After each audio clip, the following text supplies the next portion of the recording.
Hi, my name is Phill Wade, and you're watching the Courtney Hall Show.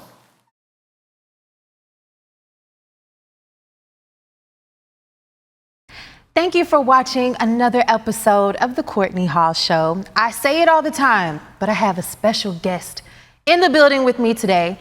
It's Phill Wade. How are you doing? Fantastic. Thank you for having me. No, thank you for coming. You are on fire now. Okay, right. you are blowing up the internet. Like a little flame, little flame, Just a little flame. little new flame, yeah. But first, before we get into that, I definitely wanted to take it back 10 years ago. Okay. You did an impersonation of Trey Songz.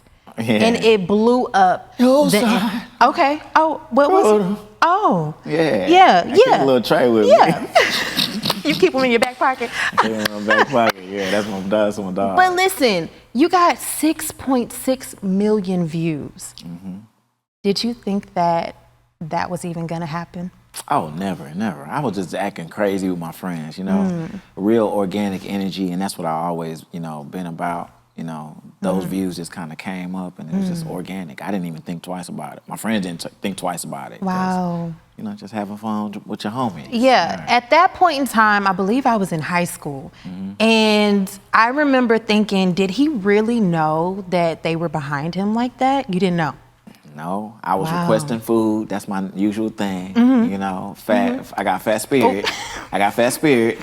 So I was requesting food. My homie, tuna salad, yeah. And then next thing you know, That's it was what on happened. World Star. Wow, wow. Okay, so you also did an impersonation of Ray Charles as well. So did you feel like the pressure to continue doing like the impersonations? Nah, these are all things that just happen organically. I was always a fan of Trey Songz, his music, and I liked him as an R&B artist, you know what I'm saying? And definitely Ray Charles, I actually was watching him. I remember him as when I was little, he had this Pepsi commercial. And he said, you got the right one, baby. You're so good. You know what I'm saying? So He's so good. I used to watch him, yeah. That's when I first started, really being a fan of Ray Charles as a boy. And then Jamie Foxx, of course, he made the movie. And that's when I was in college. And then I ended up doing impersonations of him. I used to watch the movie every day because I was just like, dog, he's killing his role. He had him blindfolded for 22 hours a day or something crazy. Yeah. So I'm so intrigued. And then I naturally just gravitated towards doing that character. And next thing you know, I was just like, man. Wow. So, I mean, if you could actually impersonate Ray Charles, maybe in a movie or I don't know, something, could you blindfold yourself for 22 hours? Oh, definitely. I'll be all about it. Blind me. Really? Me up. Okay. Blind me up. Yeah, I heard it was difficult. It's really difficult. It starts messing with your balance and all types of things, but I'll be with it. You would do it. I'm down for the challenge. Yeah, Okay. So do you have your own studio? Because I know I was looking at SPB2 Studios. Is that your studio or is it No, that's another? the name of a channel. It's just not. It's not an actual studio. Okay. And that's my homie Steven. Steven, that's he recorded all the videos. You hear him laughing in the background on a lot of those older videos. You hear him laughing, so that's him. So no, but I do have a studio that I record at. I have my own channel and stuff like that. Okay. Yeah, for sure. And you create all of your content. It's all from you. Yeah. So how do you do that? I'm trying to think. How do you do that? Do you just wake up and say, "Hey, I want to make a video today"? Or what is it a process? Do you need, some Kool-Aid? Do you need a little sandwich? Man, I just need to be inspired. Most of the time, I'm kind of just like, Yeah. that's funny. Yeah. That's funny. And then if I'm really inspired to do something, I can wake up the antics. So a lot of stuff that you see on Instagram or that you saw on YouTube, it was a lot of organic, just raw, impromptu type material. Gotcha. That's what it had always been until the people started asking me like, where your album at? And where's that type of energy? And then so I started adding members to the team to make certain things happen. Okay. So where are you from? Where did you grow up? Man, I'm a melting pot. I was born in New York, grew up in Rochester, New York, New Jersey, Patterson, New Jersey, Newark, New Jersey. And then I moved to Dallas. You see, I got the shag. I knew it. You see the shag. Yeah. You see the back in the shag. day, people called that the little ducktail. My brother had the little Ducktail. Now, the little booties. If you really want to be historical about it. Okay, well, go ahead. Go ahead, be historical. New Edition back in the day, they had the ducktail. And I had one when I was in New York. So, Okay. you know what I'm saying? So that was my old thing. Nice. But yeah, Dallas for sure. I live across the street from Big T, Oak Cliff, Texas. Okay, Oak Cliff, I grew up there. Yeah, you know, so. And then I went to PV, ended up here. Nice. So that's why you moved to Houston because PV. Exactly. Why didn't you go back to Dallas? Man, I was staying where the money was at the time. You know, the videos were popping. I was going viral. I didn't know the definition of viral. You know what I'm saying? Because you actually went viral before viral was viral. Right. I didn't know what that, like, people were calling me after I got off of work. They was like, yo, Phill, you going viral. I was like, okay. Yeah. I hadn't looked that word up before. I never used that word. Right. Are you the only child? I'm my mother's only child, but I have a half brother. Okay, because I was trying to figure out how are you so like into your craft. You're very like, you have a great imagination. And I figured, okay, maybe he's the only child and, you know, had to play by himself or something. I don't know. I did do a lot of that. I was boys to men. I had 3 imaginary friends so we could be boys to men. Yeah. You know what I'm saying? So it was just like Ninja Turtles. I could be Ninja Turtles. Okay. Which one? I was Michelangelo. Okay. I was that guy with the nunchucks. Yeah. That was me. You were silly. So growing up, you had a lot of entertainment around you. Your dad could actually sing. I think at one point in time you said everybody could sing in my family, but not everybody could sing. Right. Explain that. Is that kind of how you started singing, or? Yeah, it was just a musical family, and my dad was always playing records. He has records galore, CDs galore. My cousins' records, my uncle's records, and music just fill up walls and CD walls. When that thing was cool way back in the day, they had just walls and attics full of albums. So music was always played, and my grandmother, although she couldn't sing, my mother, she can't sing, but they were always making up songs, you know, about to clean up the house and make these grits, you know, whatever, you know what I'm saying, just walking around the house. So that's always been a part of me, just making up songs about whatever. I used to make up Negro spirituals about having to clean up my chores. Not Negro spirituals.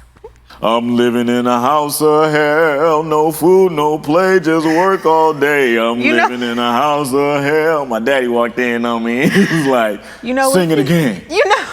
Sing it again. And I was like, I don't remember it, Daddy. Oh, see, you know what? You're so amazing, and I can say this on camera. I think that you're one of the most talented people. I'll go ahead and say it in Houston. Thank you. You sing, you act, you write your own content. I saw your video. You can dance. You can do a little 1-2. Oh, yeah. You can do a little 1-2. So I just feel like for some reason you went viral, you popped, but then I feel like the peak hasn't come yet. Do you feel that way? Yeah. And I say that because you actually did some videos with Billy Sorrell. Factual. And he went on to do, you know, a lot of great things. So, you know, as you.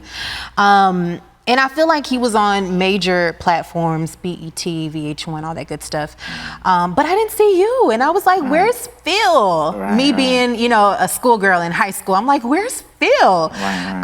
What did you think about that? Man, it didn't bother me at all because I just know my route is particular, it's specific. You know what I'm saying? It's peculiar. So, even with me identifying with myself, it's like I know I do a lot of things, but I know sometimes people have a time identifying with me. People even pay me to do things and they don't know what they want me to do. You know what I'm saying? They just know they want my presence there. So it's taken some growth, some building, some learning, you know what I'm saying, some perfecting, you know what I'm saying, some directing. I have to be really intentional about the things that I do. So it's coming.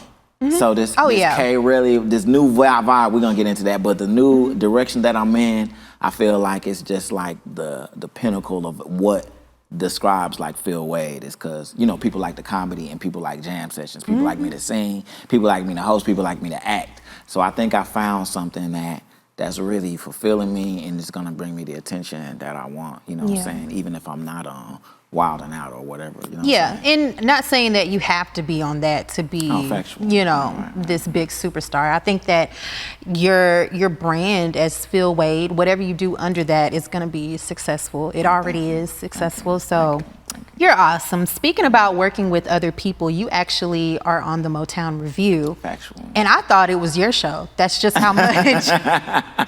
Just how much you're a part of it. I thought it was your show. Yeah. Talk about your experience. Man, I love this show. Man, I've been doing that show. It might have been like 7 years. I started 7 years ago. I actually auditioned initially as a dancer.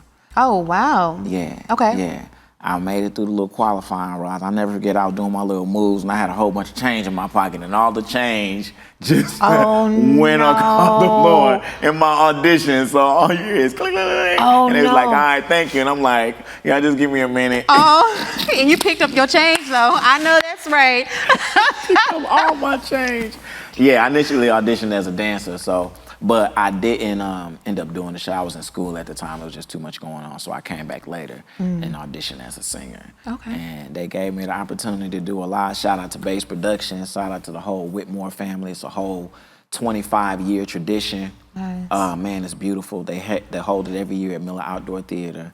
And if you've never been to the show. Miller Outdoor Theater, guys. Okay. Miller. Yes. Outdoor Theater. So that's thousands. Thousands, yeah. Okay. Over 40,000 a year. Just stunning on us just a little bit. Hey, man, it's beautiful. This is an experience, and I encourage everybody, if you're a fan of music, it's a Motown and More Review. It's a definitely great place to be. I had the opportunity. I'm the performance coach and the vocal director for that show.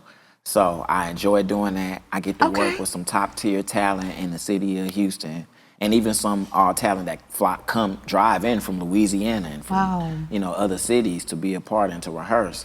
Wow. So we perfect our craft, iron sharpens iron, and and we make things happen. So hopefully next year we'll be able to set up something that'll be good for the city. Because you couldn't do it because of COVID. For COVID, for sure. Do you feel like you're as talented as you're ever gonna be? Like, do you feel like I'm Phill Wade? Like, come to me correctly, or do you feel like you can always grow? You can always learn. Oh yeah, I can always grow. I feel like I have a humble spirit. People ask me about like, how does the millions of views and fame, affect you or whatever, and it doesn't bother me. Sometimes people just have to they feel like they have to gas me up because I don't brag about myself. I don't talk about accolades. I don't talk about my views and stuff like that. And they be like, hey, bro, I got to tell you, dog. Right. Hey, dog, you need to do this, dog, because you blah, blah, blah. And I'm like, yeah, I feel appreciated. Thank you. I feel that energy.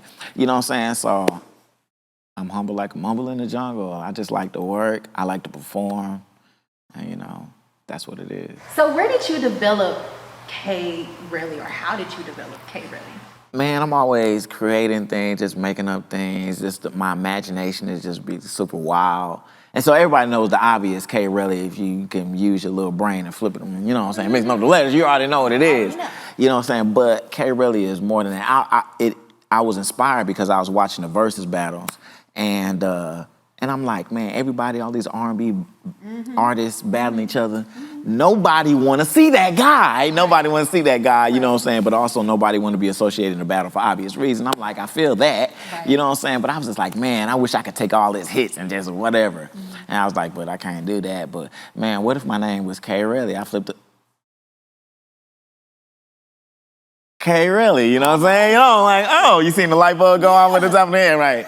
So K Really, and I was like, I got to make the K stand for something, so I made it stand for Kisson, K-I-S-S, yeah. So Kisson Really, so Kiss on everyone. And essentially, he's my like Stephon Arkell, like Steve Urkel, Stephon. So it's like my, Beyonce, Sasha Fierce, you know what I'm saying? That type of vibe, and when y'all hear K Really, just be inspired. If you love 90s R&B, if you love Gerald Levert, Johnny Gill, if you love H-Town Jodeci, if you love Silk, if you feel like loving me, if you feel like Tevin Campbell, all that is, you're going to hear all those influences. You better bring the 90s back. That's what we need. I feel like we need that good music.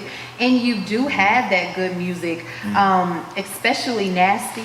Unsweet Tea. Unsweet Tea, what you know about it? Now, listen, when I first watched the video, I had to watch it twice. Okay. When I first watched the video, I was like, for the intro, I was like, okay, this is just a little parody. And then the music actually came on, and it was really good. Phill. I was like, wait a minute, where can I go? I need to get this song. Like, it's really good. It's everywhere. Yeah, talk about that. Okay, so shout out to the Cream team, keeping real energy around me. Cream. You know, yeah, I had to break that down. Yeah, so those are the homies in the H. You know, I've been blessed to do a lot of events in Houston and connect with a lot of, you know, personalities, a lot of geniuses. So through my ventures, you know, I linked up with a whole bunch of homies in, well, 5. We call ourselves the Cream team. So it's Ira, my homie, Freddie Fontaine, R&B Sauce Man. You know what I'm saying?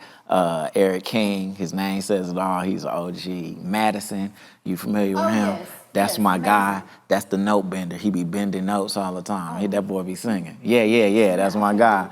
Yeah, and Nick Humes, man. So all of us collectively together, it's funny music because, you know, we bring that vibe out, you know, that's me. You know, that's one of my sides, the comedy, of course, to bring the comedy bars, but we also giving you great music. These are Billboard charting, Grammy-nominated, Grammy-winning, Stellar Award-winning artists. So we're putting together some great music. So it's funny, but it jams. So that's what we're giving people. So where can they purchase Nasty? Yes, you can. It's on Tidal, it's on Google Play, y'all. It's on everything. You want to go on Black Planet? I put on Black Planet. I put it on the Black Planet. Well, yeah. So it's everywhere. It's on Tidal, Google Play, all that. Everywhere you can stream, it's there. That's so good. So what's next for K. Relly? K. Relly, his next single is gonna be called Stretch Mark Lover. You know what I'm saying? Can you sing a little bit for us? A little bit of Stretch Mark Lover? Let me wake up a little bit of K. Relly. I got, hold on, y'all. You just can't flick them on like a light switch. So, K. Relly, that's your alter ego. And I really feel like the music, that's really you. Mm-hmm. But I feel like you had to put it into something else. Mm-hmm. Why not just come out as a singer and really dominate? I think you could. Man, because these lyrics, the point of view that I'm coming from is not me as a person, how I would communicate. The things that K. Relly is saying are definitely my thoughts, you know what I'm saying?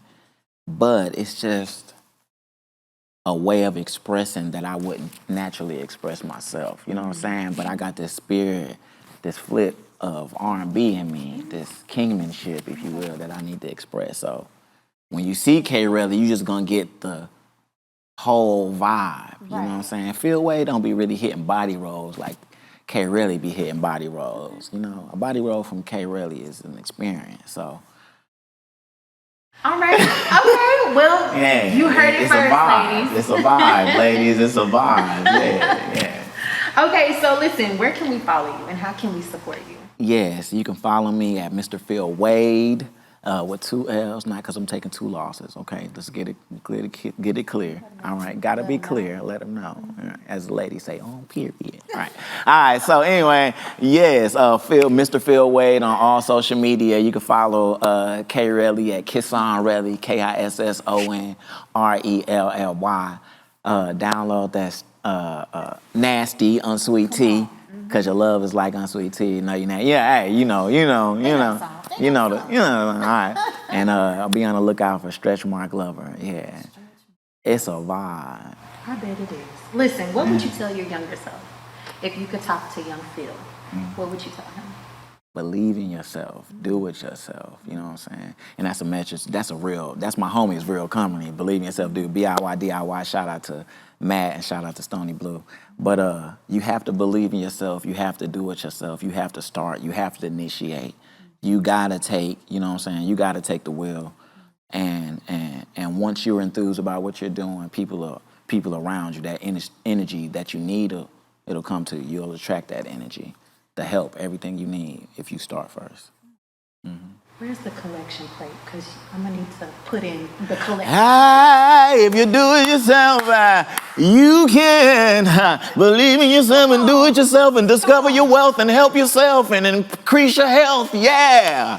You are so funny and I love it. And people love you. We love you. Thank you so much for coming on my show. I appreciate you for having me, man. Hopefully you can come back soon. I'll come back anytime. Okay. That's Janet Jackson for y'all. See, you doing all that playing. I want to hear something. Okay, I'm going to hit y'all a Stretch Mark, a little bars from the Stretch Mark. All right. Lines in your thighs look sexy, babe. Your skin tells a story, rubbing cocoa butter on you, oh babe. Light your favorite candle, babe. It's about to get greasy. Touching on your zebra stripe, tiger tattoos.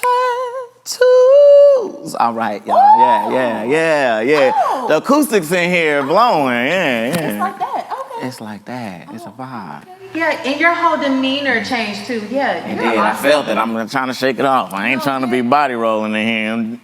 You're awesome. You're awesome. You're a star. Thank you so much. You're a star. And I'm not just saying that because, you know, everybody else say that and, you know, he got 6.6 million viewers on a, whatever. But you're actually amazing. Thank you. As are you. As are you. Let's give Courtney Hall a round of applause. Let's give ourselves a round of applause. Clap it up. I love it. Thank you again for coming on my show. Thank you for having me. I appreciate you. Thank you. And thank you all for watching another episode of The Courtney Hall Show. Word.